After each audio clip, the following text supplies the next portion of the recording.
acompaña Augusto Caparelli. Augusto es psicólogo, es parte del equipo de acompañamiento del colegio y tiene experiencia de trabajo tanto en los 3 niveles, inicial, primario y secundario. Lo convocamos a él para que también nos brinde sus aportes dentro del relato que vamos a ir presentando con Silvana. Augusto, si estás por allí, como para que te vean. Bueno, acá estoy. Bueno, nada, gracias por la invitación. Celebro cuánta gente se ha sumado a este rato bueno, que es para compartir y bueno, por sobre todas las cosas, ojalá les pueda brindar aquello que puedan ir necesitando escuchar. Así que bueno, nada, dentro de un ratito seguramente vamos a poder compartir un espacio juntos. Gracias, Augusto. Gracias. Bueno, vamos a compartir pantalla. Gracias. Gustavo, ¿vos me habilitás? Listo, ya estás habilitado.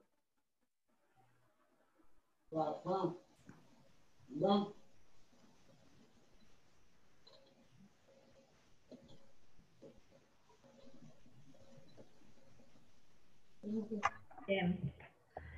Bueno, habiendo hecho la toma de contacto con la oración de inicio, nos disponemos a mirar la preelección de este encuentro 2, bueno, haciendo alusión a los temas que ya trabajamos en el primer encuentro, que fueron las palabras claves, la formación integral, cura personalis y magis. Ya entrando en los momentos de la clase ignaciana, vimos la toma de contacto, la preelección, el contexto, el clima de la clase. Para este encuentro, el plan de este encuentro, bueno, va a ser realizando el aprendizaje, experiencia, reflexión. Son momentos de la clase, en realidad son los momentos del paradigma pedagógico ignaciano dentro de la clase ignaciana. Los momentos de este encuentro es en principio compartir las ¿Cómo tenés que ponerte, Isa? De los trabajos grupales que realizaron en el primer encuentro. Estas conclusiones las van a presentar los directivos de cada colegio. Después vamos a trabajar en el desarrollo del tema de la experiencia y la reflexión. Antes de finalizar, damos unos minutos para hacer una reflexión personal sobre los apuntes que cada uno fue tomando y finalizamos con un trabajo en grupo. Ahora le vamos a dar la palabra a los directivos de los 3 colegios, si nos quieren compartir, para que todos escuchemos brevemente las conclusiones del trabajo del primer encuentro. ¿Quieren que comience leyendo? Bueno, Ana. Yo voy a leer las conclusiones de lo trabajado, de lo compartido por nuestros docentes. Para comenzar, han encontrado relación entre el MAPSI, la clase ignaciana y los focos teológicos como documentos que orientan la formación integral de la persona, ya que el conocimiento es una verdad que forma parte de un todo y debe ayudar a comprender la realidad, conocer la verdad y asumir la responsabilidad del bien. Además pudieron observar que el texto de las 4C sintetiza muy bien la búsqueda institucional en lo que respecta al perfil del egresado. Les gusta que la cualidad de compasivo sea considerada como parte de la educación de calidad.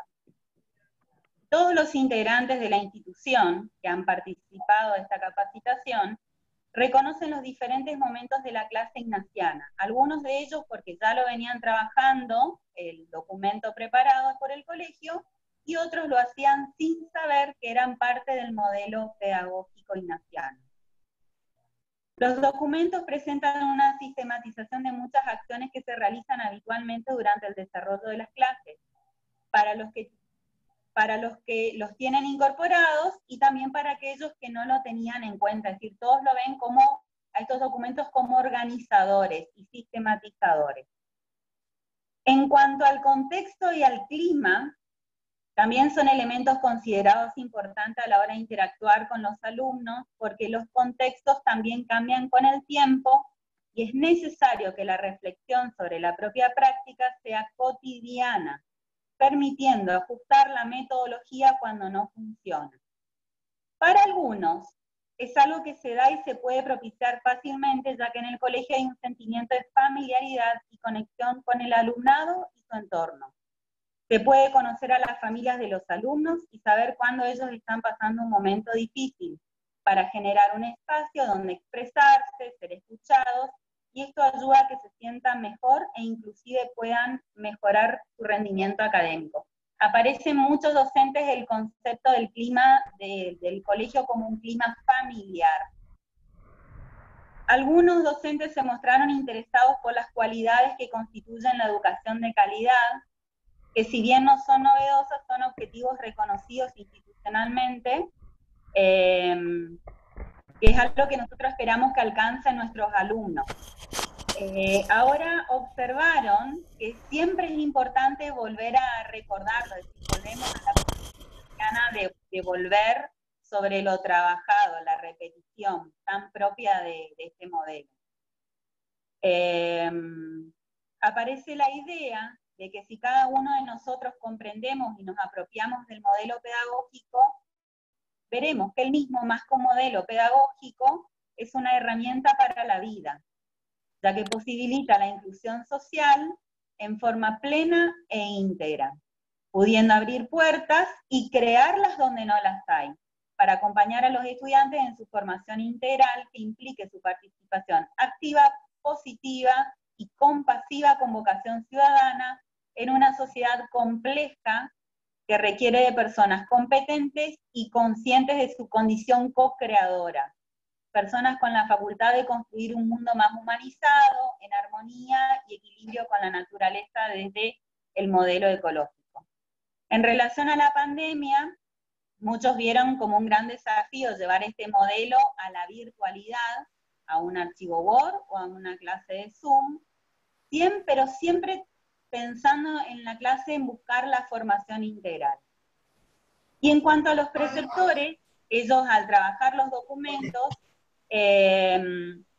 manifiestan la importancia de su rol dentro de la institución, ya que son los que se encuentran más cerca de los chicos, los que más conocen las realidades de los chicos, son los que hablan con los padres, los que saben las faltas, las sanciones que tienen, están más cercanos a los chicos y por lo tanto trabajar estos documentos les permite a ellos también mejorar, comprender y acompañar desde otro lugar a los alumnos. Bien, leí un poco y otra parte comenté. Muchísimas gracias.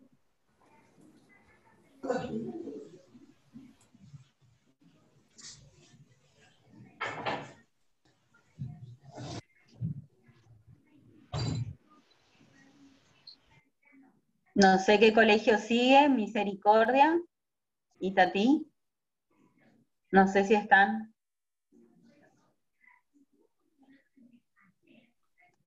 Hola, hola, ¿se escucha? Estoy teniendo problemas. ¿Se escucha? ¿Sí? Muy bien. Sí, Adri. Se escuchan. Voy a hacerlo por secundaria. Muy bien, nosotros todas estas palabras de la pedagogía ignaciana la tenemos ya en nuestros proyectos curriculares. A veces lo tenemos, como decimos, en el papel y falta la parte de la reflexión. El trabajo, el sentarse y compartir con el otro, a lo mejor tiene más experiencia que yo y me ayuda, por eso enriquece mucho escuchar al otro. Entonces por ahí tenemos palabras escritas y no sabemos qué significa, entonces esta es la oportunidad para trabajar y cómo lo fuimos haciendo. Todos hablaban del contacto, de las 4C, bueno, ¿qué es eso? Entonces estuvo bueno compartirlo y sacar con palabras a veces muy sencillas lo que hizo cada grupo. Por ejemplo, voy a ir leyendo unos comentarios de los grupos. Lo más importante es que el mensaje de Dios sea claro en nuestras vidas y podamos transmitirlo a nuestros alumnos en el día a día. Son simples palabras, pero ¿cómo lo hago? ¿Lo hago? ¿No lo hago? Para formar personas de acuerdo a sus posibilidades. Cada uno tenemos su contexto. Cada escuela tiene su realidad, cada curso, cada turno tiene su realidad. Entonces, de acuerdo a esa realidad, vamos a formar personas compasivas, competentes, comprometidas, conscientes. Conscientes siempre de ser agradecidos como docentes en el lugar que estamos, en este año que estamos en el agradecimiento de todo. Otro grupo, por ejemplo, decía, buscamos promover e incentivar el lema de ser con y para los demás. Mediante intervenciones en la comunidad se busca el liderazgo ignaciano basado en todo amar y servir. Muchas veces hablamos del liderazgo ignaciano en amar y servir, pero ¿cómo lo hacemos? Caminando junto a los pobres. Y bueno, ahí también se relaciona todo porque una de las preferencias apostólicas universales de la compañía habla de los pobres. Y trabajando con los otros, con los necesitados, fomentando este liderazgo ignaciano que todos los colegios tenemos, los proyectos de aprendizaje de servicio, caminamos junto a los pobres. Yo creo que es una forma que nos acerca, nos transforma a nosotros y a nuestros propios alumnos.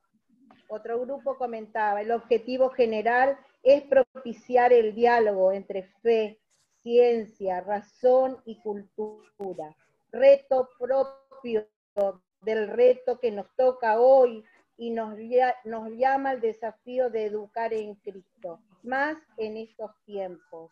Nuestro fin supremo es formar personas íntegras, desarrollar cada uno de las dimensiones para una realización plena. También la podemos relacionar con otra de las preferencias apostólicas de acompañar a los jóvenes. Los jóvenes son nuestro futuro, entonces a ellos apuntar y seguir. Y a veces con palabras simples que dicen, en un proceso continuo, vamos caminando. Eso a mí me llena de orgullo y con poco vamos caminando y vamos aprendiendo juntos la espiritualidad ignaciana. Con ese poquito yo creo que dice mucho. Otro grupo dice, seguir trabajando con las enseñanzas de San Ignacio, pensando en la formación integral de los estudiantes para ser buenas personas, Pero como sabemos, todo se basa en los ejercicios espirituales, todo eso es la base, nuestra pedagogía ignaciana y todo lo que acompaña. Así que les felicito a los docentes, a todos, en especial los del Colegio de la Madre que trabajan y ponen el empeño día a día de seguir creciendo y formándonos en esta espiritualidad ignaciana. Muchas gracias. ¿Quieres seguir, Fabiana? Ahorita sí.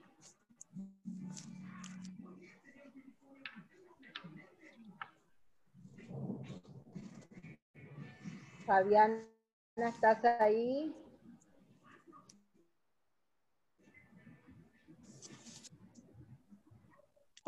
Hola, estoy yo. ¿Me escuchan? Evelyn. Dale, Evelyn. Sí.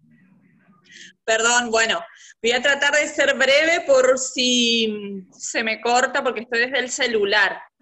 Bueno, lo que nosotros hicimos fue recopilar todas las conclusiones de las áreas que trabajaron, es decir, las áreas afines, los departamentos, y bueno, en función de todas las consignas que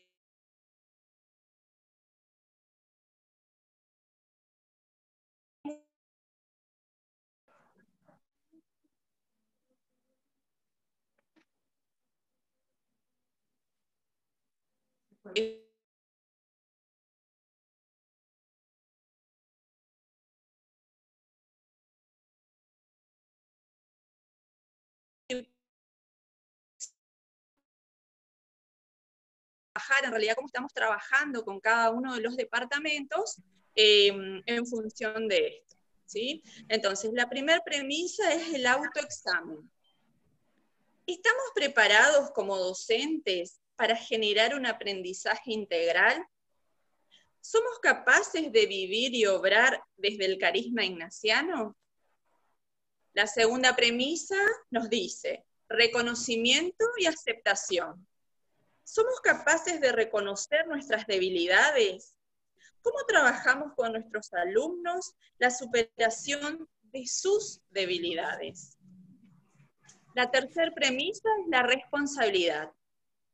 ¿Desarrollamos en clase lo que planificamos? ¿Estamos realmente abiertos al crecimiento personal? La cuarta premisa tiene que ver con la autoimagen. ¿Cómo me muestro ante el alumno? ¿Adopto una actitud optimista y creativa con todos los grupos o mi actitud cambia de un grupo a otro? ¿Coinciden mis valores personales con la pedagogía ignaciana? La quinta y última premisa hace referencia a Dios espera una respuesta. ¿Cuál es mi respuesta ante lo que elegí por voluntad y vocación desde mi lugar como docente? Sin dudas, ante estos interrogantes se puede escribir que ha habido una introspección personal y grupal entre los docentes, una movilización, una búsqueda en el interior de cada uno. En palabras de San Ignacio, desde el verdadero sentir y gustar de las cosas internamente. O sea, lo que nosotros hicimos por ahí fue dar vuelta, ¿no? Porque aparecía mucho lo que dice el libro, ¿sí? Que es nuestro guía y bueno, nos permite, como decía hoy Adriana, sistematizar y organizar nuestras clases, y ahora lo que está haciendo es trabajando con cada uno de los departamentos, a partir de los cuales fuimos identificando estas preguntas, y lo vamos trabajando de manera personal. Entonces, sentir cuál fue el dinámico que está trabajando. Entonces, esto hacerlo realmente visible y palpable en nuestras clases áulicas, ¿sí? En este caso, nos toca hacerlo también desde la virtualidad, pero bueno, estamos trabajando de esta manera. Y nos parece muy importante tener en cuenta estas premisas, ¿no? Porque fue lo que más se repitió en los grupos, ¿sí? La responsabilidad, la autoimagen, pero no solo en relación al alumno, sino teniendo en cuenta a el propio docente. Así es que bueno, este fue el trabajo que hicimos, que por ahí voy a mencionar también a Laura, la psicopedagoga de la institución, que trabajamos juntas, y bueno, fue un trabajo, la verdad, muy interesante, porque refleja las producciones de los colegas. Nada más. Bueno, muchas gracias, Evelyn. Bien. Bueno, muchas gracias por compartir, ¿no? Todo lo trabajado. Y esto, lo que decíamos, de trabajar en grupo, de escucharnos, siempre nos enriquece, ¿no? Y de volver a pensar sobre lo que hacemos, siempre nos fortalece, y si es compartido, bueno, mucho mejor. Y también con un camino a seguir, porque siempre, o sea, en lo que reflexionamos de lo que hicimos, nos invita a seguir, ¿no? Y también nos marca un camino. Ahora, bueno, les queríamos mostrar el esquema de la clase, siempre para tenerlo presente. Si bien siempre decimos que en los momentos, ya sea en la experiencia y en la reflexión que vamos a hablar hoy, el contexto está presente, la preelección y la toma de contacto, o sea, no se dejan de lado, pero bueno, para centrarnos y poder hablar de cada uno de los momentos, por eso, bueno, decidimos en estos encuentros detenernos en esto, ¿no? Hoy va a ser la experiencia y la reflexión. Bueno, como experiencia, San Ignacio nos decía, ¿no? Saborear las cosas internamente. ¿Qué se entiende por experiencia en el proceso de enseñanza y aprendizaje? El contacto directo e inmediato del alumno, ¿con qué? Con el objeto de conocimiento, que debe ser descubierto o construido, considerando todo su ser por medio de sus sentidos, la imaginación, sus sentimientos y su voluntad. El padre Carlos Vázquez, bueno, con respecto a la experiencia, nos dice, se aprende con lo que el afecto puede comprender. Educar personas sabias, no eruditas, que tengan una comprensión integral de la persona. Y un aprendizaje significativo es cuando se da en la mente, en las manos y en el corazón. O sea, no solo eruditos de mente y de conocimiento, sino llevado al corazón para que nos lleve a las manos para la acción, ¿no? ¿Por qué pensamos o decimos que es importante la experiencia dentro de lo que es el proceso de enseñanza y aprendizaje? Porque el alumno es el constructor, el alumno es el sujeto actor de su propio aprendizaje, ¿no? No solo un receptor de conocimientos como pensábamos antes, sino que es un sujeto activo. Sin la experiencia el alumno no llega a esa acción comprometida que decimos es el objetivo final de la educación ignaciana. Por eso, no solo la experiencia es un ejercicio intelectual del tema de estudio, no es llevar al alumno a una actividad que consiste solamente en manipular, y tampoco es un momento separable de la reflexión.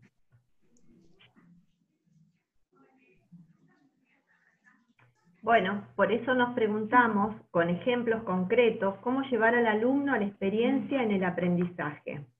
Decimos, en el campo del entendimiento, en el campo de los sentimientos y en el campo de la imaginación, porque no es solo en la mente, ¿no?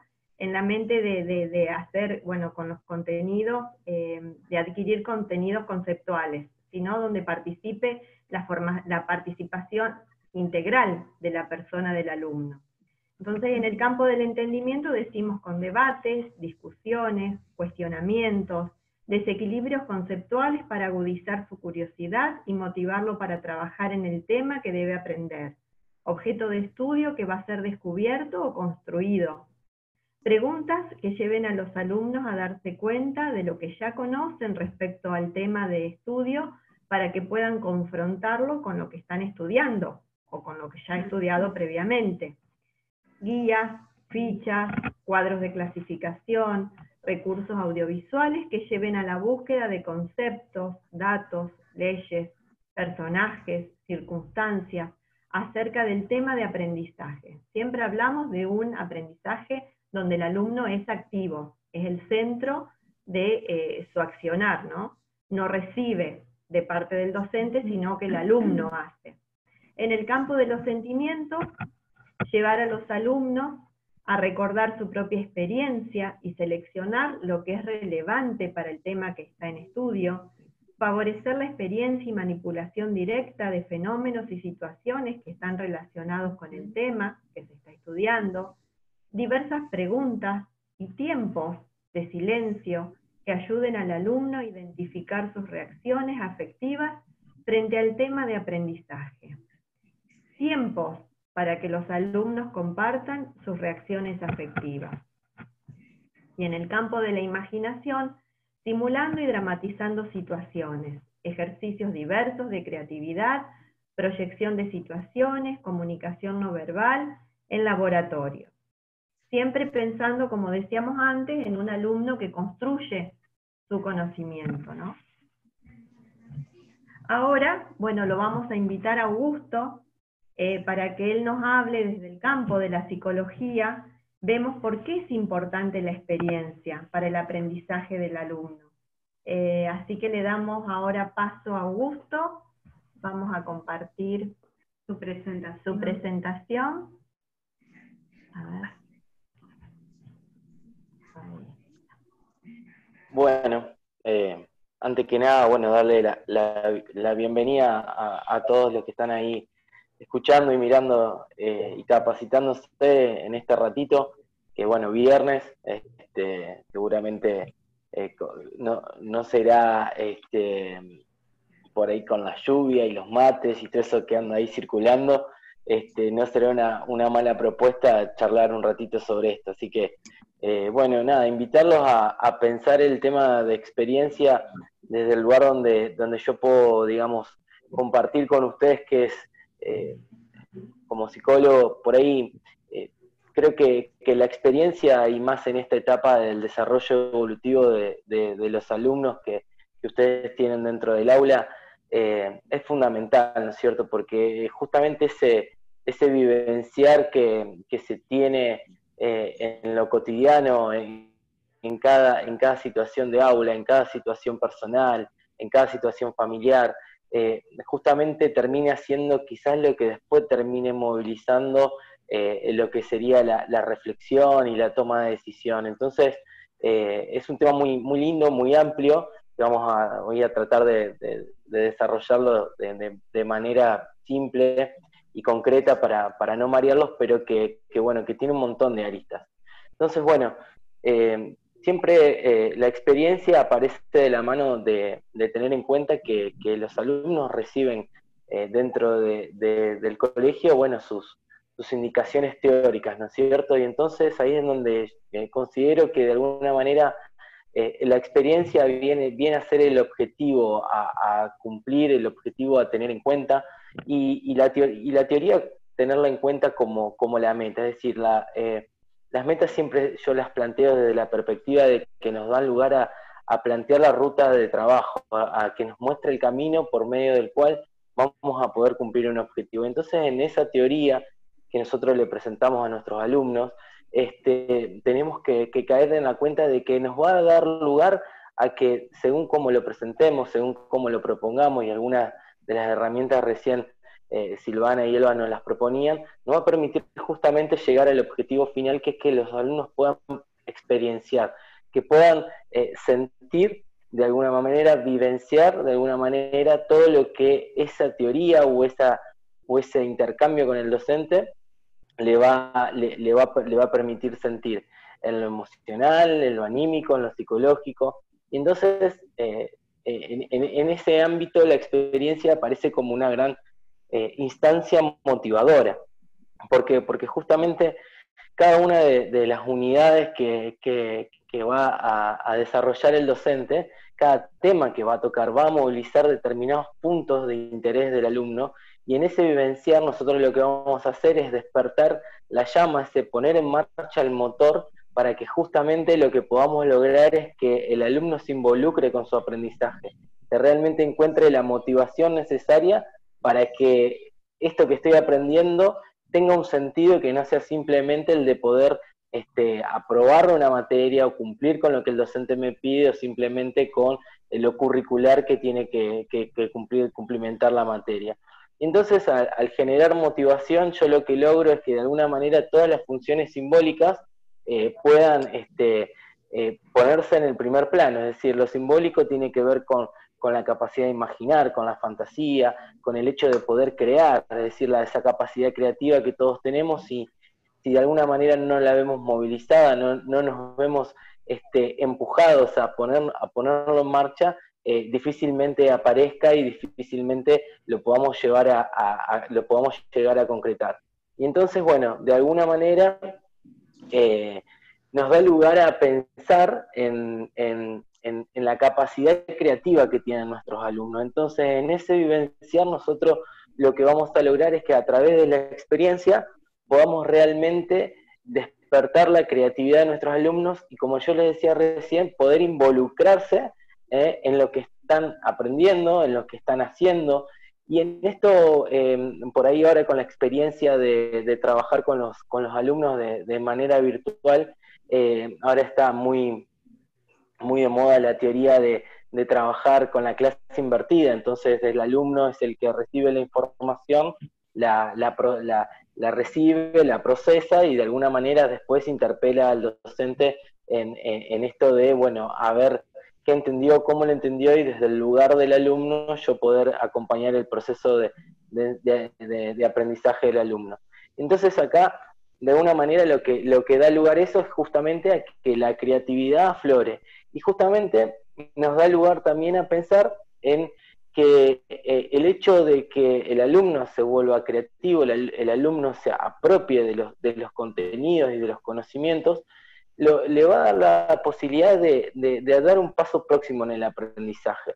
¿qué sería ese paso próximo? Bueno, hay una teoría que habla sobre, de Vygotsky, que habla sobre la zona de desarrollo próximo, y en esa teoría justamente, que seguramente la habrán escuchado, habla de esto, ¿no? De empujar en el conocimiento al alumno o a la persona en general a esa zona de desarrollo que viene próximo al lugar donde yo estoy. Sería como empujarlo a salir de la zona de confort del conocimiento, en la zona de confort de lo vivencial, en la zona de confort de lo que se siente que es capaz para hacer, y a partir de ahí descubrir algo nuevo. Y en ese descubrir aparece justamente el vivenciar para apropiarse de lo que justamente está haciendo, que es aprender. Entonces ahí nosotros vamos a tener un intercambio muy importante y muy interesante, que se da entre docentes y alumnos. ¿Cómo se da este intercambio? Bueno, obviamente que toda la experiencia que ustedes tienen adentro del aula pueden dar cuenta ustedes mismos de ese intercambio, que es el intercambio, digamos, tácito, fáctico que se da dentro del aula. Pero que justamente lo que hace es poner al docente y alumno en un lugar de intercambio, de esa diada, bueno, de enseñanza-aprendizaje, docente-alumno, pero en donde ambos se van nutriendo positivamente del aprendizaje de uno y de otro. Y obviamente que en esta tarea aparecen un montón de obstáculos, y más en esta etapa evolutiva, que es una etapa en donde convencerlos, en donde motivarlos, en donde entusiasmarlos se hace sumamente complejo y se hace sumamente difícil, e incluso más en esta nueva etapa de virtualidad se hace mucho más. Pero ¿cómo lo podemos lograr? Bueno, lo podemos lograr justamente, primero, reconociendo la dificultad. Segundo, entendiendo la etapa evolutiva con la que estamos trabajando, que justamente todo lo que genere movimiento va a ser mucho más provechoso que todo lo que tenga que generar la lectura o la reflexión. Entonces es como que de alguna manera lo que da lugar es a pensar en esto de, bueno, primero los muevo y después los hago pensar. Entonces, en ese punto, la teoría y la práctica, digamos, se dan casi, o se deberían dar casi de manera simultánea. Y entonces ahí el rol que va a cumplir el alumno va a ser un rol justamente de descubrir en el hacer. Y en el hacer, ¿por medio de qué? De su propia autonomía. Se apodera de sus propios recursos personales, los reconoce, los visualiza, los hace propio, y a partir de ahí construye. ¿Construye qué? Construye a partir de la propuesta del docente, construye a partir de las nuevas herramientas que el docente le pudo brindar, y a partir de ahí, bueno, termina obteniendo un resultado superador que no es solo lo que el docente le pidió para su contenido teórico, para finalmente su evaluación, sino en cuánto se pudo involucrar y qué de él cambió a partir de ese conocimiento nuevo que pudo incorporar por medio de que justamente no solo la teoría lo movió, sino que también el hecho de ser parte y protagonista del conocimiento también lo llevó a vivenciar en lo emocional, en lo anímico, en lo psicológico y, por qué no, también en lo físico. Entonces el aprendizaje termina siendo un desafío importante para el alumno. Y bueno, ahí aparece de alguna manera el plano psicoemocional, que tiene que ver justamente con esto de acompañar al alumno en este proceso. El alumno no, digamos, puede solo hasta un lugar, pero justamente para eso está el docente, para acompañarlo a cruzar esas barreras, a cruzar esos límites, en donde seguramente el alumno va a necesitar de esa mano, de esa compañía, de esa palabra, de ese abrazo, de esa contención, de esa charla, de ese ida y vuelta que le va a dar las seguridades que en este momento no está teniendo. Y entonces, de alguna manera, lo que da lugar a todo esto es a que todo el plano de la impulsividad, de la energía exagerada que a veces tienen los adolescentes en esta instancia evolutiva y demás, pueda ir convirtiéndose finalmente en una etapa de autocontrol, autodeterminación y demás. Este autocontrol justamente lo que le va a permitir es disminuir ansiedades y hacer de alguna manera poder pensar en aquellas cosas que les generen frustración, es decir, a partir de lo que no estamos pudiendo, bueno, casi como de la mano el concepto de resiliencia, que como saben tiene que ver con esto de en la dificultad o cuando las cosas no salen como uno lo espera, poder aprender de lo que sí quizás fue acertado al momento de la toma de decisión, y bueno, a partir de aprender de los errores, si se quiere, volver a intentar y volver a tratar de cumplir su objetivo. Y entonces, bueno, este control de las ansiedades lo que nos va a permitir es realmente reflexionar sobre la frustración y entonces también experienciar sobre ella. ¿Por qué experienciar sobre la frustración? Porque justamente al no poder lograr lo que uno se ha propuesto como objetivo, da la posibilidad de no solo pensar en las variables que entraron en juego y que no me permitieron cumplir ese objetivo, sino que también cómo me sentí, qué me pasó, qué se modificó en mí, qué puedo resignificar dentro de lo que me ha pasado. Y entonces a partir de ahí se genera un propio espacio, si se quiere, personal, en donde seguramente el ponerle nombre a esas vivencias, el poder destacar qué es lo que ha pasado, le va a dar lugar a que nuevas posibilidades, nuevas herramientas, nuevas metas y nuevos objetivos se puedan concretar. Y entonces aparece el alumno acá en cuestión, alumno que como protagonista de su aprendizaje, no va a ser nunca un comportamiento estanco. Esto ustedes lo ven constantemente, pero ¿por qué no va a ser un comportamiento estanco? Porque yo siempre digo que nosotros no podemos pensar lo que hicimos ayer con la cabeza de hoy, porque hoy tenemos un día más de aprendizaje, que ese aprendizaje no ha sido solamente teórico, ha sido un aprendizaje de vida, de experiencia familiar, de experiencia con los demás, de experiencia con uno mismo. Entonces, en ese sentido, evaluar lo que hicimos ayer con la cabeza de hoy seguramente nos va a decir que tendríamos que haber hecho tal o cual cosa de una manera diferente. Y la realidad es que si pudiéramos volver hacia atrás y tendríamos que resolver lo mismo que hicimos ayer, pero con la cabeza de ayer, seguramente a lo mejor vamos a hacer lo mismo. Entonces, acá se da, digamos, esta sinergia de movimiento entre docentes, alumnos y familia. ¿Por qué? Porque de alguna manera nosotros no vamos a trabajar solo con los alumnos, y sabemos que no trabajamos solo con los alumnos, sino que la familia está atrás de todo lo que nosotros hacemos. No solo para controlar muchas veces, sino que sabemos de que si la familia acompaña, lo que nosotros nos podamos proponer con nuestros alumnos lo vamos a poder lograr. Ayer yo le contaba al otro grupo que siempre le digo a Silvana y Ela, lo hemos compartido un montón de veces en reuniones, que en todos los casos que nos ha tocado trabajar juntos en el colegio, siempre que la familia acompañó nuestras sugerencias, siempre que la familia, digamos, hizo oído de nuestras propuestas, hemos podido trabajar en equipo con las familias y se ha podido resolver lo que a priori se presentaba como un problema. Y entonces acá se da un aprendizaje positivo. ¿Por qué? Porque de alguna manera cada uno de los participantes de estas experiencias que hacen a la institución, que hacen al aula, que hacen al nivel, generan vivencias, generan experiencias. Y entonces, como para terminar,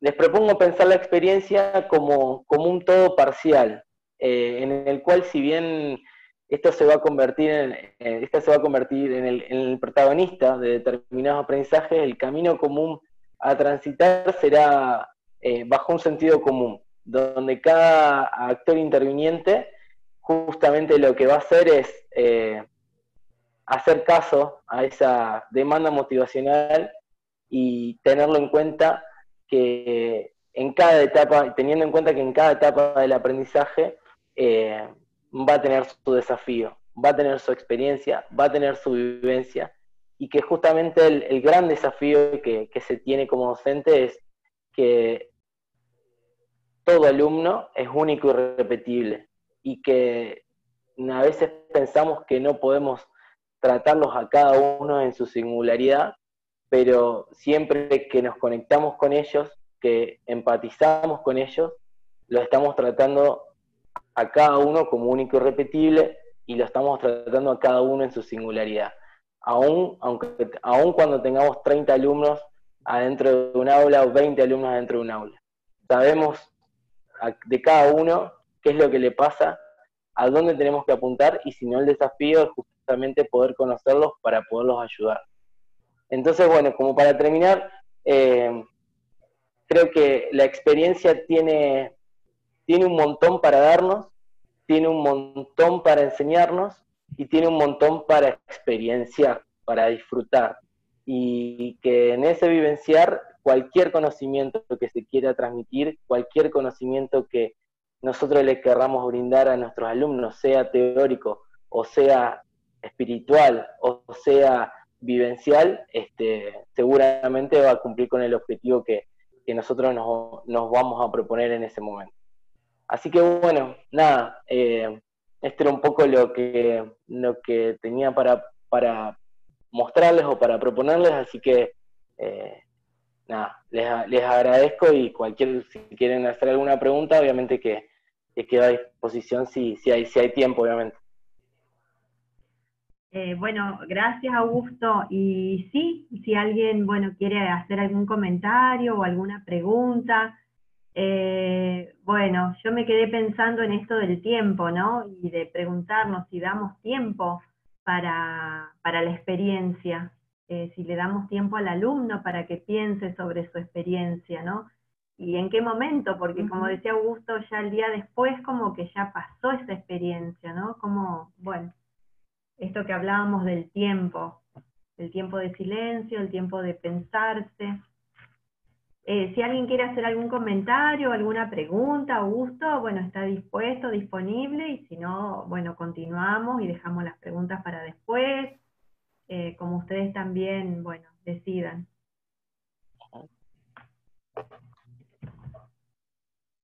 La reflexión sobre la experiencia también por ahí se nombra con el término de la metacognición, ¿no? Volver sobre lo que pasó. Y muchas veces ahí recién se dan cuenta, digamos, de qué pasó, ¿no? Del proceso. Así que es re importante tomarnos ese tiempo. Sí, muchas gracias. Y además, como decía Silvana recién, ese tiempo que uno se toma para la experiencia, después a la hora de querer transmitir otro tipo de conocimiento, es como el que deja el camino fértil para poder darlo, porque es como que ya captás la atención, ya captás la motivación, ya algo está pasando en ese alumno, listo, es el momento de ahora ir con lo que a lo mejor tenía preparado en mi planificación, en mi clase o en mi propuesta. Entonces se torna muy importante hacer esa conexión. Comparto, estoy de acuerdo. Gracias. Buenas tardes. Yo me estuve sacándole mientras Augusto hablaba las fotos, ¿no? al PowerPoint, y hay algo que a mí me quedó muy presente cuando dice que hay que realizar un debido control de ansiedades, posibilitando para dar lugar a la frustración. Yo noto que actualmente los chicos no se dan lugar, los adolescentes, incluso los niños, para la frustración. Fallar está mal, entonces eso me parece que es un punto que hay que trabajar muchísimo, porque ellos cuando fallan entran en esa frustración y les cuesta mucho salir, y necesitan por ahí de lo que tienen, de los adultos que tienen alrededor, llámese familia o docentes en este caso, para ayudarlos. Creo que hay que hacer mucho hincapié en que equivocarse o fallar no está mal, y tampoco educarlos para que siempre hagan todo bien, porque el alumno que viene acostumbrado a hacer todo bien, y muchas veces eso viene de la casa de los padres que no aceptan la falla de su hijo, ¿sí? No le enseñan a que cuando algo le va mal lo tomen como aprendizaje, y ahí la frustración, sacarlos de esa frustración, ¿sí? Es por ahí lo complicado. Yo yo lo veo mucho, pero mi hijito más chiquitito, que está por cumplir 10 años, él cuando algo no le sale, él entra en esa frustración de que no le salió y no le salió y se enoja, y es algo que yo trabajo mucho con él y lo veo mucho también en otros chicos y con más razón en los adolescentes.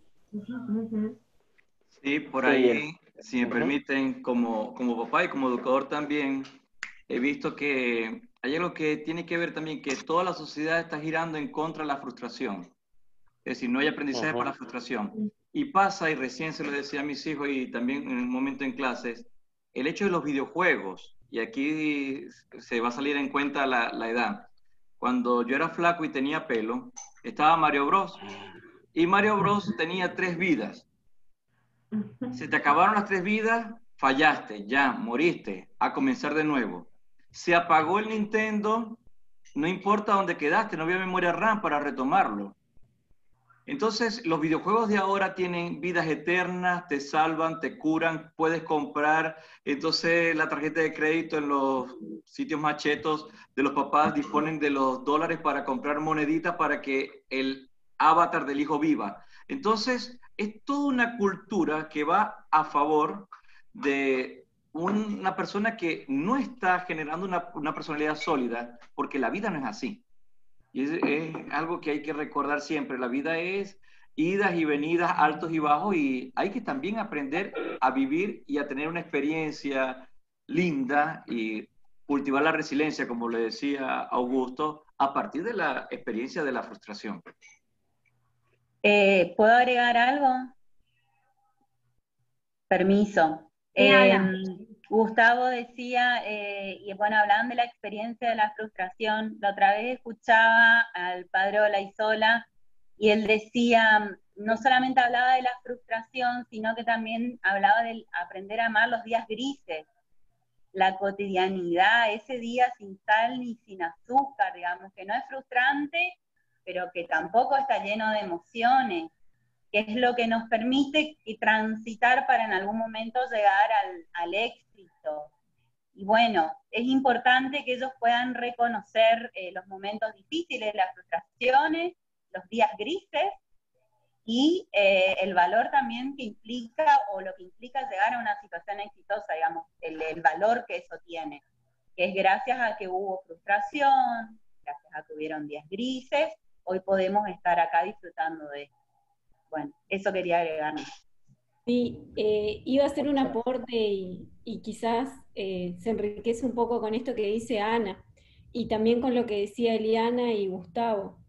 Ser resilientes, como lo decía Gustavo, requiere tiempo, y salir de la frustración también requiere tiempo, paciencia y trabajo. Y vivimos en una sociedad que está apurada, que siempre está apurada. Y muchas veces somos nosotros los que estamos apurados porque entramos, porque salimos, porque vamos de un lugar a otro, y quizás es nuestro lugar, nuestra energía y ese apuro por llegar, por el contenido, por el programa, porque hay que cumplir, porque algo tiene que quedar asentado en el libro de temas, lo que no nos permite encontrar que estas situaciones de aprendizaje y de reflexión también son contenidos que deberían ser volcados a nuestros libros de tema y valorizados como tales, porque quizás nos falta eso, el tiempo y la paciencia para hacer el trabajo de reconocer el obstáculo y con resiliencia poder superarlo. Yo opino también en Sí. coincidencia con lo que dicen, estoy de acuerdo también con Aike, pero muchas veces ese temor al fracaso o algo, a ver, si los chicos tienen esta cuestión, es porque también los adultos muchas veces no podemos superar o tolerar el fracaso. Sin ir más lejos, en estos tiempos que nos toca vivir de pandemia, yo me canso de escuchar cuando se empieza algún momento de decir, a pesar del tiempo, a pesar de la... Y bueno, ya basta del pesar, digamos. Entonces yo creo que por ahí muchas veces debería venir de nosotros también, de alguna manera, por decirlo así, el positivismo, o como dicen los chicos, la buena onda, para que también ellos se puedan contagiar, porque si no nosotros también contagiamos adversamente, digamos, ¿no? Entonces creo que la responsabilidad mayor nos cabe en este caso, mayor o total, a los adultos. Los chicos simplemente van viendo un espejo en eso, digamos, ¿no?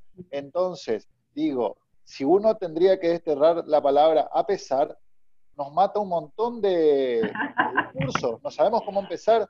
¿Y cómo andás? Y mira, a pesar de estar encerrado, bien. O a pesar, entonces, somos un manojo de negatividades terrible y así es complicado, digamos, que alguien se motive de esa manera. Entonces yo creo que es, una vez más, responsabilidad no del docente, sino de los adultos, docentes, padres, etcétera, o quien tenga a cargo, y no solo con los chicos, sino con nuestros pares también, ser una persona de que, bueno, yo pueda ver y que mi experiencia sea positiva, digamos, ¿no?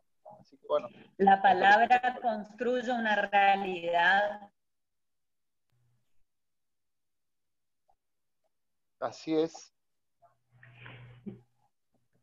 Sí, y uno pensaba en esto, ¿no? Si en nuestras instituciones, si se le da lugar a la frustración, esto que pensamos por ahí y que siempre nos preguntamos, si nuestro currículum oculto, ¿qué valora? Porque a lo mejor nosotros mismos valoramos al que hace rápido, al que mejores notas, o sea, a lo mejor decimos algo, pero después nuestras acciones, bueno, que es lo que los chicos viven, nuestra manera de ser y de proceder, bueno, no estamos valorando el éxito. Entonces también esto de, bueno, nos replantea como institución, o sea, qué currículum oculto ellos viven con respecto a este tema, porque nosotros lo decimos y lo valoramos y demás, pero después en la realidad, ¿quién gana? ¿Quién le va mejor?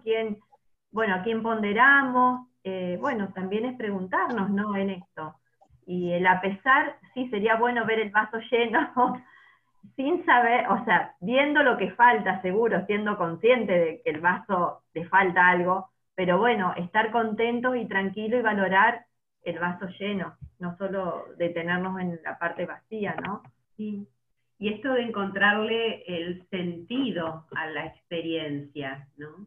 Que a veces no nos detenemos en encontrarle el sentido a lo que está pasando internamente en esa experiencia de conocimiento. Entonces, bueno, encontrarle el sentido y el sentido al error, porque la experiencia también es un errar y volver, ¿no?, sobre lo que estoy sintiendo y demás. Entonces, bueno, es importante también tomar el error como parte de esa experiencia, ¿no?, porque ayuda a crecer. Hay movimientos internos, digamos. Entonces, bueno, ser consciente de esta desestabilización que nos está pasando internamente, que es la experiencia ignaciana, y bueno, y desde ahí también apuntalarnos hacia una reflexión, ¿no?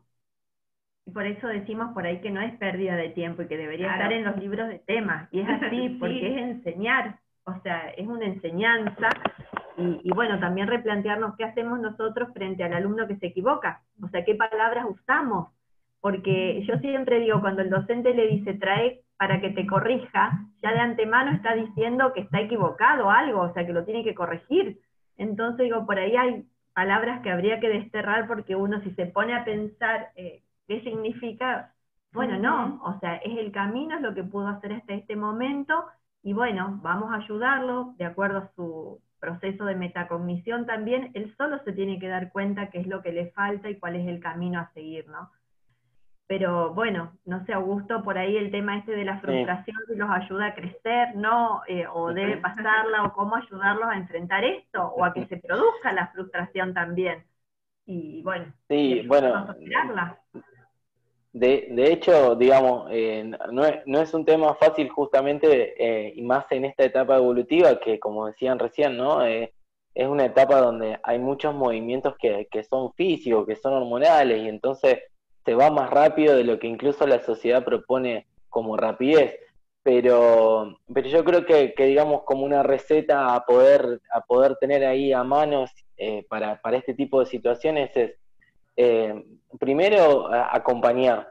En el acompañamiento al alumno va a estar claramente la posibilidad de que el alumno encuentre ese espacio para que esas energías, esas ansiedades, esos temores, esas inseguridades, esas frustraciones puedan tener un canal, digamos, viable para justamente encontrar del otro lado un receptor que nos va a decir algo que, aunque sea, no nos va a resolver el problema, pero nos va a lo mejor a iluminar en algún punto. Y como vos decías, Sil, ¿no? Esto de darnos lugar dentro de nuestro currículum, dentro de lo que planificamos, dentro de lo que enseñamos, a que esas frustraciones incluso se puedan hacer visibles y en ese momento actuar. En ese momento acompañar, ya sea con una palabra, con un lenguaje positivo, con lo que hoy se hace, con lo que hoy se habla de lo que es la comunicación no verbal, es decir, lo gestual del cuerpo de uno, también habla y también ayuda a entender situaciones y entender que justamente todo lo que tiene que ver con estos temas de ansiedades, frustraciones y demás, tienen que ver con las seguridades emocionales que, bueno, el adolescente ha podido ir construyendo desde el día que nació, pero bueno, nivel inicial, nivel primario, llega al nivel secundario y esas seguridades emocionales que no solo son las que el colegio les brinda, sino las que la familia también ha podido acompañar, la que sus grupos sociales han podido, digamos, también acompañar, son las que después en la adolescencia, cuando se da todo este desorden, bueno, de alguna manera permite tener ciertas seguridades de donde plantarse o pararse frente a lo que le toca. Pero la clave está en acompañar, en ser empáticos, en escuchar y en tomarse el tiempo. Vamos a ganar mucho más siendo empáticos y acompañando en esa instancia en cuanto a la posibilidad de después seguir trabajando con el alumno, con el currículum preparado o con la planificación preparada que se tenía, que si no le prestamos atención y el alumno entonces, bueno, nada, está experienciando, está vivenciando en otra sintonía que no es la que le estamos ofreciendo nosotros. Entonces me parece que por ahí les puede servir, digamos, como para tenerla ahí dando vuelta y aprovecharlo en algún momento.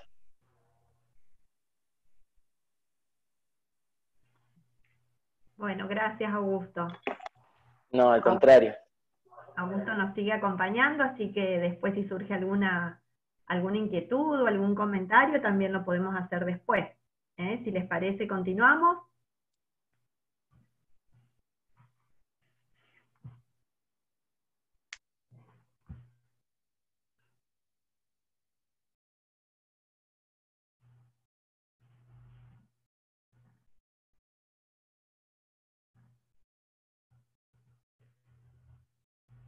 Bien, como dice el PPI, la experiencia no es un momento separable de la reflexión. Esta experiencia interna de la que hablamos hasta recién convierte al alumno en activo, y por eso luego hay que dar también este tiempo para la reflexión, hay que propiciar la reflexión, porque la reflexión permite consolidar y hacer propio el trabajo que está realizando el mismo estudiante sobre el tema de aprendizaje. Apropiarse de ese aprendizaje, ¿no? Construir creencias, construir valores, actitudes, formas de pensar, y eso lo va a capacitar para después actuar. Buscar el significado de lo que aprendió para ponerlo en práctica, en su vida, en el entorno familiar, y pensamos cómo llevar al alumno a la reflexión, ¿no? Bueno, ayudarlo a desenvolver su imaginación y ejercitar la voluntad por medio de preguntas, por ejemplo, el qué, cómo, cuándo, por qué de mi trabajo, por qué esto, y descifrar sus reacciones, o sea, cuando veo que tiene interés, cuando está apático por algo, si tiene temor, si rechaza, si puede disfrutar de sus aprendizajes, ¿no?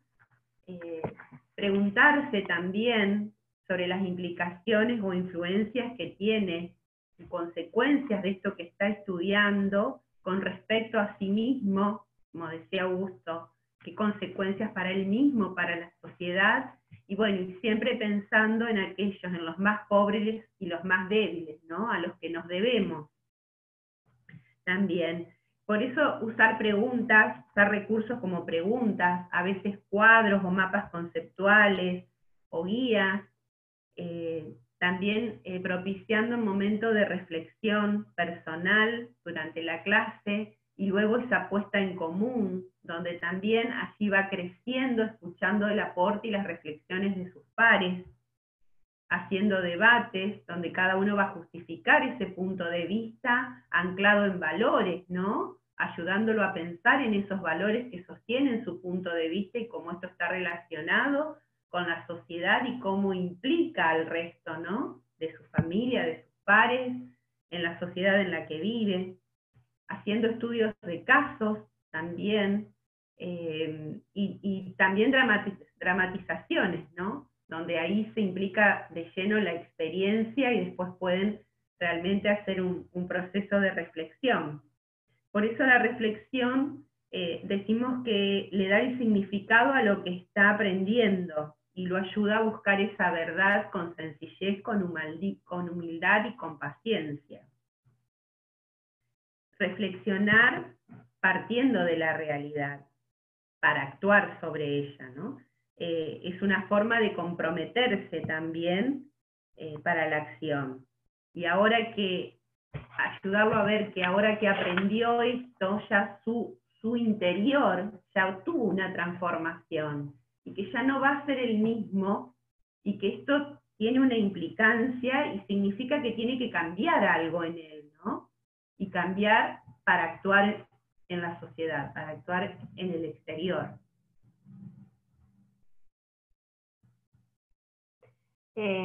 Sí, ahí nos preguntábamos siempre, o sea, el tema de la reflexión es lo netamente ignaciano, porque siempre decimos que en toda clase hay una parte de motivación, después seguimos a la acción, pero detenernos a reflexionar es lo propio ignaciano, ¿no? Después nos va a llevar al discernimiento, después, bueno, seguiremos profundizando el tema de la reflexión. Nos queríamos detener en la síntesis fe y cultura, haciendo alusión al texto que ustedes estuvieron leyendo de España Sánchez, Sembrando Fe, la escuela evangelizadora. Bueno, algunas ideas salió en los resúmenes que ustedes leyeron, esto de cómo transmitir el mensaje de Dios, la reflexión sobre los más necesitados, los que más necesitan, de los más vulnerables, cómo llegar a ellos. Entonces, bueno, decimos que el texto nos hablaba sobre la siembra de la fe. Para nosotros los docentes siempre es mucho más fácil cumplir con el currículum, ¿no? Con lo que teníamos previsto, que aventurarse a pensar cómo transmitir el mensaje de Dios, de la fe, en las asignaturas si no está planificado, ¿no? Entonces esto nos lleva a preguntarnos, ¿cómo es posible evangelizar en la escuela? Desde cada disciplina, en cada clase. Para ello debemos proponer el Evangelio de un modo integral, humanista y humanizador. Se necesita un esfuerzo común más allá del que pueda hacer el equipo de pastoral, de las experiencias de aprendizaje en servicio. O sea que tenemos muchas situaciones donde se da la fe o se habla abiertamente de la fe, pero bueno, no, en cada una de nuestras materias, de nuestras disciplinas, ¿cómo evangelizamos? Entonces nos involucra a todos, ¿no? A toda la comunidad, los equipos directivos, las familias, los docentes. Es fundamental realizar la siembra positiva del Evangelio, que lleva a personalizar la fe dentro del trabajo educativo. Este texto nos hablaba de varias teologías, ¿no? La teología de Dios, narrativa, la teología de la ciencia, la espiritual, la teología de la historia. Haciendo referencia a la teología de la ciencia, y pensando en cada una de las disciplinas, dice: la búsqueda de la sabiduría, síntesis de saberes, tan religiosa y tan humana, necesita un mayor esfuerzo por parte de la escuela para no dejar el saber humano del siglo XXI desconectado de la fe. Los esfuerzos en esta reflexión racional, intuitiva y emocional pueden tener un eco importante en la escuela que pretende evangelizar los corazones y también las mentes. Entonces decimos aunar y sumar esta experiencia que veníamos hablando, esta experiencia interior, ¿con qué? Con experiencias de compromiso directo, ¿no? Estas experiencias de compromiso directo que nos van a llevar a la acción. El padre general en ese momento, Adolfo Nicolás, decía que en la escuela católica todo es capilla. Proponer el mensaje de Jesús por diversos medios. nos invita a pensar que la educación sirve de preludio y acompañamiento para poder sembrar la respuesta personal y madura por la trascendencia, por la adhesión a Jesucristo. O sea, si pensamos donde todo es capilla, siempre vemos a Jesús presente en cada situación, ¿no? En cada niño, en cada contenido, en cada contenido a enseñar, en cada respuesta de los alumnos, siempre, bueno, lo vemos a Jesús presente, ¿no? Todo es capilla. Por eso no es una tarea sencilla cuando decimos tenemos que hacer síntesis de cultura, ¿no? Y por eso es importante también la formación docente para realizar esta tarea, y que no sea solo intelectual o académica, sino que permita asumir vitalmente estos valores evangélicos y desde allí hacer la síntesis de cultura, que es parte esencial de la misión evangelizadora que tienen nuestras escuelas católicas. Cada aprendizaje tiene que pasar por el centro vital de cada uno de nosotros, así logrando sentir y gustar profundamente la síntesis de cultura. Esta la realizamos en nuestra mente, en el corazón y en la propia vida. De esa forma buscamos la coherencia y desde allí la proponemos a los alumnos. Así ellos pueden llevar en su mente y en su corazón la mirada de Dios sobre la realidad. Lo ignaciano en la síntesis fe cultura va a estar, por una parte, en los acentos, como vemos ahí, que marca el educador dentro de la experiencia, dentro del proceso de aprendizaje, subrayar la experiencia y la reflexión sobre lo aprendido. Y por otro lado, va a estar en la escala de valores con que ilumina el proceso de reflexión y la posible acción. Es decir, que por un lado fomenta la reflexión sobre la propia experiencia y la reflexión sobre lo aprendido. No puede faltar el paso de la reflexión, porque no propiciamos el aprendizaje memorístico y acrítico, sino que fomentamos el saber más para actuar mejor según los valores del humanismo cristiano. En el momento de la experiencia, las actividades producen ese impacto emocional, ético, en los alumnos, ese movimiento interno, esa vivencia afectiva, como lo decía Augusto y lo explicaba, ¿no? Que los moviliza integralmente, los compromete integralmente. Y luego, necesariamente tiene que ser reflexionada, ¿no? Y esta reflexión es la que se tiene que hacer a la luz del Evangelio, desde una visión ignaciana y desde estos valores cristianos, y que no siempre son los que propone la sociedad, como venimos diciendo, al contrario, diríamos que a veces vamos contra cultura, ¿no? Y no es sencillo, ¿no? Proponer algo diferente a lo que la cultura y la sociedad líquida nos muestran. Lo que queremos es que el docente, al desarrollar sus clases, tenga como telón de fondo una serie de actitudes y valores para fomentarlos abiertamente en los estudiantes, y así ellos puedan orientar esa reflexión. Por ejemplo, contemplando el logro del proceso de aprendizaje, admirar, alabar, sorprenderse, complacerse de lo que está realizando bien, por ejemplo, cuando resuelve un problema, cuando busca opciones y diferentes posibilidades de resolución, un dibujo bien realizado, una obra literaria bien escrita, bueno, una consigna bien resuelta, una hipótesis bien formulada, bueno, y después también teniendo una actitud crítica que lo disponga para actuar de modo concreto, por ejemplo, el respeto y cuidado de la naturaleza, de la casa común, ¿no? Llegando a tener una posición frente a esto, ¿no? Por ejemplo, la honradez en la búsqueda de la verdad en cualquier proceso de investigación, por sencillo que sea.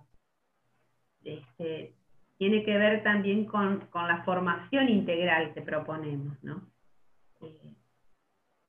Por eso observamos la necesidad de que el propio docente viva con este mismo talante, ¿no? Tanto en su intervención educativa como en su formación permanente. Que tenga la experiencia de reflexionar sobre lo que enseña, que nosotros mismos tengamos esta experiencia de reflexionar sobre la propuesta de aprendizaje que le estamos dando a nuestros estudiantes. Y aplicar nuestra escala de valores, ¿no? Para que esté impregnado con este estilo ignaciano nuestra propuesta de actividades. Por eso es importante la formación integral también del docente en la dimensión espiritual y en la dimensión espiritual y religiosa, que nos va a dar ese sostén para poder también realizar esta síntesis fe-cultura y ayudar a nuestros estudiantes a esta síntesis fe-cultura.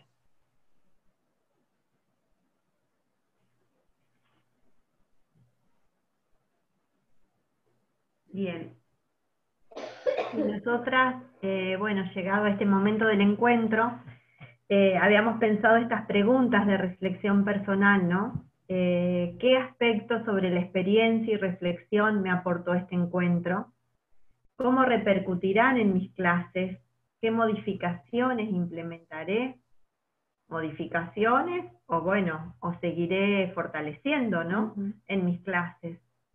¿Cómo hacer también de la innovación un lugar para proclamar el Evangelio?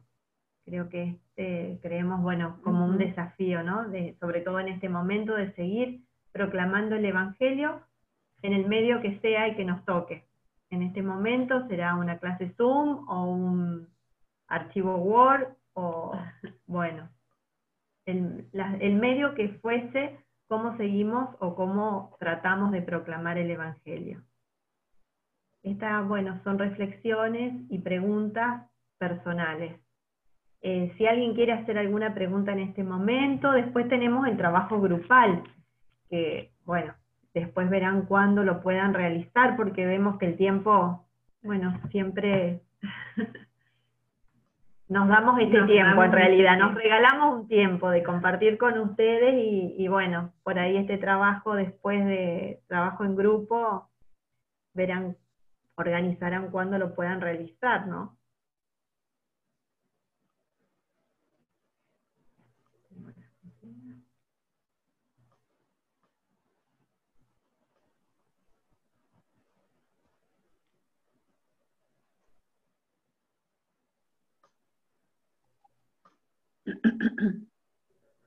Hola, ¿se me escucha? Sí, Ana. El tema de la reflexión personal y síntesis fe-cultura, pensaba, ¿no?, que lo que tenemos que tener claro es que nosotros los docentes somos agentes de pastoral, que no es dar religión, sino que es transmitir a través del ejemplo y la vivencia y desde el contenido los valores cristianos.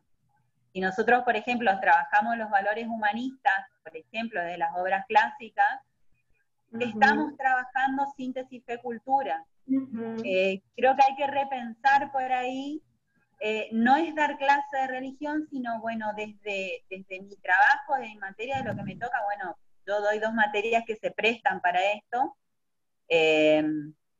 o 3 también, pero, por ejemplo, de diferentes lugares, desde ciencias naturales, desde ética y ciudadanía, desde la historia, es decir, hay mucho para tomar y poder trabajar esto.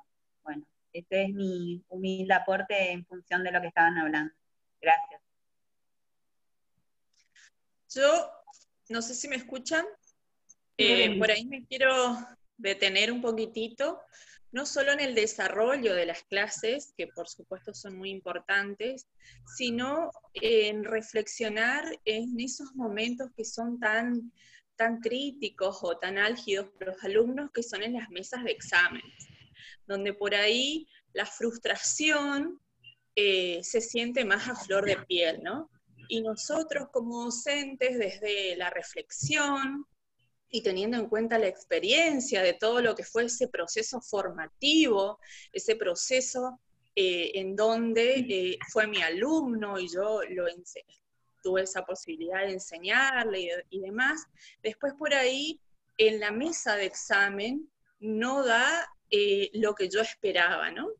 Y de qué manera nosotros manejamos con ellos esa frustración, es decir, la manera en que hacemos las devoluciones, explicarles el por qué capaz no alcanzó los objetivos que eran necesarios que él los demuestre mediante lo que haya aprendido e incorporado en ese momento en la mesa, y bueno, y que es importante ese momento en donde el docente le explica al alumno, es decir, le da una devolución desde el amor, desde transmitirle paz, tranquilidad, y no esto de que por ahí se ve también en muchos casos donde el alumno se siente frustrado por un lado y atemorizado por otro, ¿sí? Es como que genera ciertas emociones que le dan temor a volver a presentarse en un próximo llamado, porque por ahí no pudo rendir o no pudo alcanzar las expectativas del propio profesor, y por ende las suyas también se van debilitando, ¿no? Entonces, por ahí esto de teniendo en cuenta la experiencia y la reflexión, hacer esa devolución a nuestros alumnos desde el amor, desde explicarles el por qué es importante que él vuelva a retomar ese tema, por qué es importante, o darle a conocer el por qué por ahí no alcanzó, y que se vaya, ¿no?, satisfecho, o con otra mirada, con otra perspectiva, y que a su vez esto les dé seguridad para volver a intentarlo nuevamente, ¿no? Y que esa frustración no se quede ahí como algo negativo, y que no nos produce ningún aprendizaje, tanto en el alumno como en el docente, porque a veces es como que si no alcanzaste, listo, venía en el próximo turno, ¿sí? O en la próxima mesa, y bueno, y el alumno se queda ahí con un montón de temores, de dudas, de miedos en algunos casos, y bueno, desde esto, desde el amor, desde la síntesis fe-cultura, ¿sí? Explicar el por qué, el tomarnos ese tiempo de darles una devolución que les sirva para crecer y para ir reforzando eso que por ahí le faltó, ¿no? Que pasa a ser muchas veces más secundario, porque creo yo que mediante el diálogo y esa afectividad o ese vínculo que se genera entre el docente y el alumno sin duda cambia mucho y le da otra manera de ver y de, no sé, de encarar esa misma materia, pero desde otro lugar, ¿no? Desde esa mirada contemplativa del docente, ¿sí? Desde la empatía y desde, bueno, las distintas realidades que tienen nuestros alumnos son muchas, entonces nosotros también, mediante esa devolución, podemos contribuir mucho en mejorar, ir mejorando. Eso nada más. Gracias, Evelyn. Sí, yo creo que, bueno, por eso merece que nos detengamos en los próximos encuentros a hablar de la evaluación. Algo hoy comentábamos en esto de ayudar al alumno a hacer la metacognición y esta retroalimentación positiva que vos señalás, Evelyn. Porque el alumno debería llegar a esa instancia sabiendo cuáles son los criterios de evaluación y si él cumple o no con esos criterios. Es más allá del docente o de la nota que se saque, sino él mismo debe ser consciente si llegó, si alcanzó, si no alcanzó. No es el profesor que me pone la nota, sino ser consciente. Es él que se da cuenta de lo que le faltó, de claro. que él solo se dé cuenta de qué es lo que le faltó realmente y en qué tiene que mejorar. O sea, que no sea algo como eso. Por eso, y cómo vivir todo el proceso del año y que no sea esa instancia del examen para esto, ¿no? La frustración y de llegar así. Entonces, por eso decíamos, bueno, qué currículum oculto él va viviendo que llegue con ese miedo o esa frustración que después le impida volver a intentarlo, porque si él sabe, este punto estuvo bien, este no tanto, este mal. Entonces, para la próxima me detengo en esto, y también, bueno, no solo en el contenido, sino en el cómo estudió, porque a lo mejor no le dedicó el tiempo, o fue rápido, o sea, que él solo sabe eso. Entonces, cómo ir ayudándolo durante el proceso a que él vaya, o sea, el autoconocimiento, ¿no? Se vaya a partir de estas retroalimentaciones positivas que debería hacer durante todo el proceso, sobre todo en el examen, ¿no? Final, como vos decís, Evelyn. Sí, muy importante. Gracias, Sí. Permiso, Silvana, si Sí, puedo sí, compartir. Rosina. Sí, cómo no. Bueno, en relación a todo lo que vengo gratamente escuchando, como en los encuentros anteriores y lo que acaba de decir la profesora, me parece importante recuperar que lo que uno pretende modificar no es a la persona, reconociendo a los alumnos como personas dignas, y lo que pretendemos modificar son las conductas de ellos. Entonces, cuando hacemos una observación respecto a un aprendizaje no alcanzado o no logrado, esto es importantísimo lo que decía la profesora, porque la observación tiene que ir sobre la conducta, sobre el aprendizaje, no sobre la persona. Tenemos que cuidar mucho de no alterar el vínculo, tanto positiva como negativamente, porque así también cuando un alumno se destaca desde sus aprendizajes en forma positiva, también no debe confundir que eso le va a permitir otros, digamos, le va a dar otros atributos. Entonces, siempre tenemos que tener en cuenta que lo que pretendemos modificar es la conducta, que no está bajo ningún punto de vista en tela de juicio la dignidad como persona.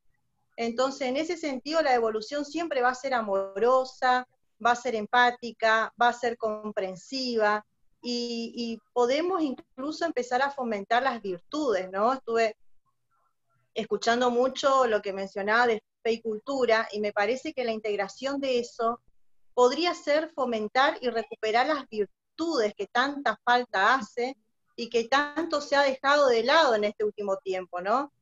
Entonces, por ahí que los estudiantes puedan comprender cuán virtuosos son en muchas conductas y en otras no.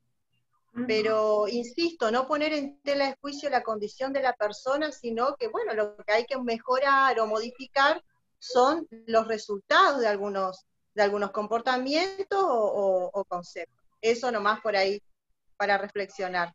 Y muchas gracias por el espacio. Gracias, Romina. Gracias, Romina. Sí, es así.